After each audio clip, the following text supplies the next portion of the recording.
नमस्कार, मी संदीप चव्हाण आणि आपण पाहता एलएस मराठी. पाहूयात काही विशेष घडामोडी.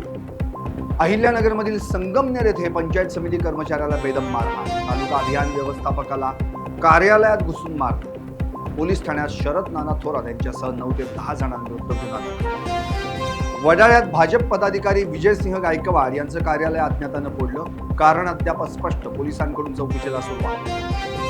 बोंधूबाबा अशोक खराची पोलीस कोठडी आज संपणार. खरातवर लैंगिक अत्याचार प्रकरणात 6 गुन्हे दाखल. खराची पोलीस कोठडी वाढवण्याची शक्यता. इंदापूरकरांसाठी राज्य शासनाचा मोठा दिलासा. मालमत्ता करावरील 100% शास्ती माफीची अभय योजना मंजूर. इंदापूर नगर परिषदेत अभय योजना लागू. सिंधुदुर्गात आढळले 10 पेक्षा जास्त फांद्या असणारे सुपारीचे भारतातील एकमेव झाड. वेंगुर्ला तालुक्यातील दाभोली येथील बागेत आढळलं झाड.